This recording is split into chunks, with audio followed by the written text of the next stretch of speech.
Welcome back to Goodnight Lighthouse. I'm Miss Dorothy, and I'm here to read you another story. And I'm so excited because I have a book about pie. Miss Dorothy loves pie. I've told you that before. And this book is called An Apple Pie for Dinner. I would love if I could have apple pie for dinner. An apple pie for dinner. Wow. Why do they get to have apple pie for dinner? And who makes this apple pie? Well, I've got to get into this book and find out about this apple pie for dinner because I love me some pie. Are you ready to get inside this book with Miss Dorothy? Good. I need you to sit up and listen up because here we go. An Apple Pie for Dinner. Retold by Susan VanHecke. Illustrated by Carol Baicker-McKee. One day, old Granny Smith wanted an apple pie for dinner. She looked around her cozy kitchen. She had flour and butter. She had sugar and spices. But there was one thing she didn't have. What is Granny missing to make her apple pie? She didn't have any apples.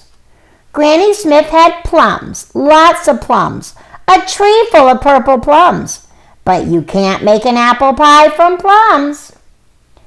I might find someone who has apple but needs plums, Granny thought. So she filled a big basket with plums from her tree. Then she put on her bonnet, she put on her shawl, and she set off. So Granny's going to take her pretty purple plums and see if she can trade them for apples. Soon Granny met some chickens and a goose in the road. Cluck, cluck, honk, honk, honk, the noisy birds squawked. A young woman was feeding them. I have some plums, Granny said to the woman, but I need some apples. Do you have any apples? Oh, my family loves plum jam the best, the woman said, but all I have are feathers. Will you take feathers for your plums? Yes, said kind old Granny, if the plums will make your family happy.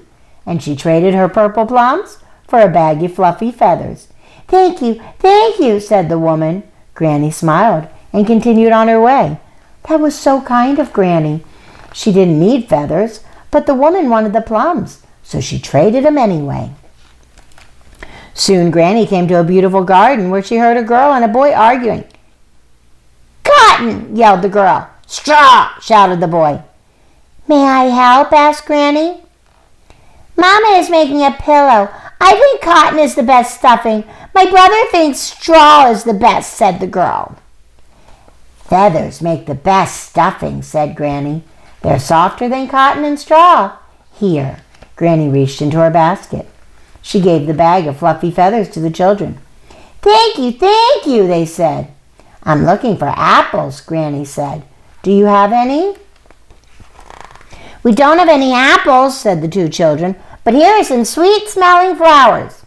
Granny smiled and continued on her way. Wow, Granny still didn't get apples, but she got flowers, and she gave her feathers to the children so their mama could make them a pillow. Soon Granny met a young prince dressed in his finest clothes. He was going to see his lady love, but he looked sad. May I help you? asked Granny.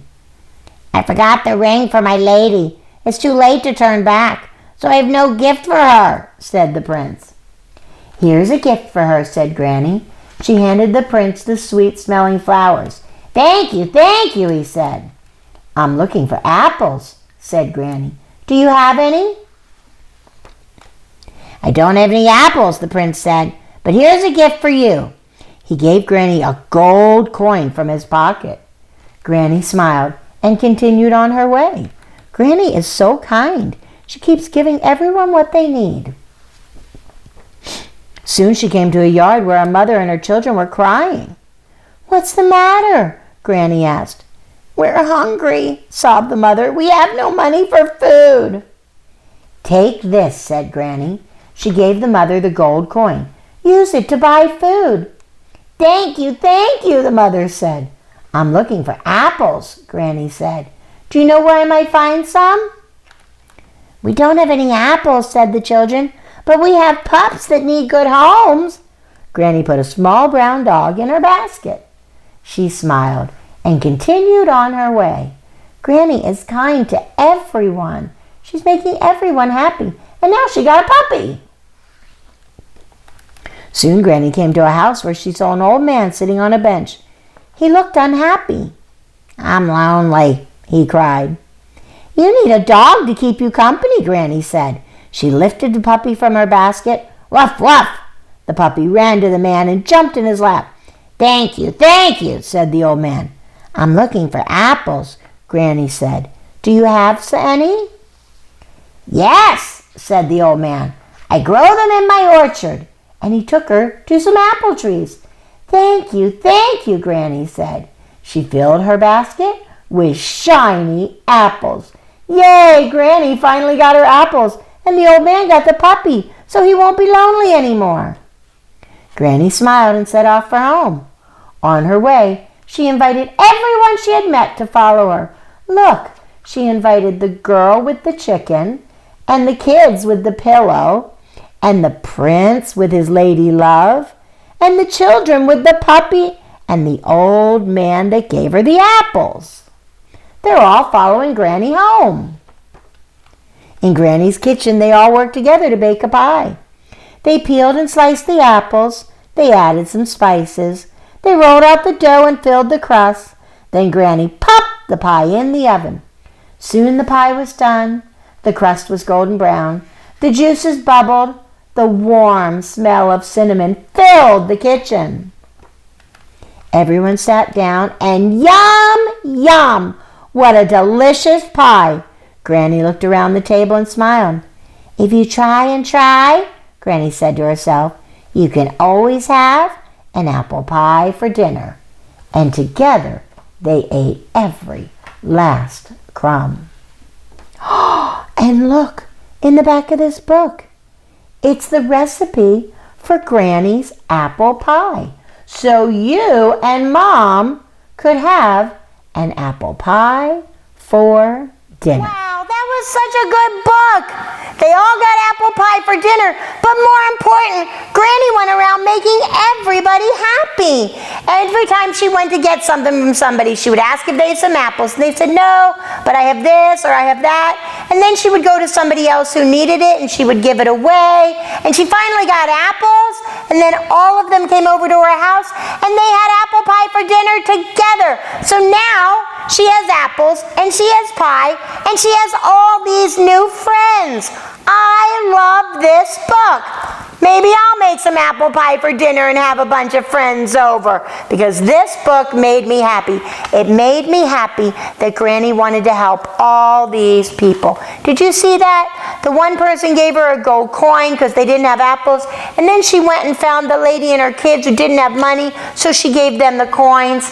And then they gave her a puppy. And then she went and found the old man who was lonely because he didn't have a puppy. And she gave him the puppy. And he gave her apples. And she was able to make that apple pie for dinner. Wow, I like this book.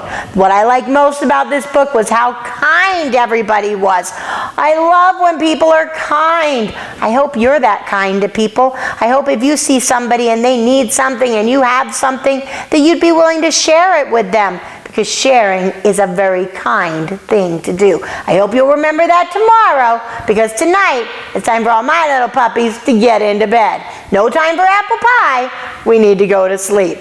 I need you to get under your covers, get cuddled up, curled up, ready for a really good night's sleep. And tomorrow, if you see somebody who needs something, or if you have something and you can share with them and it would make them happy, be kind.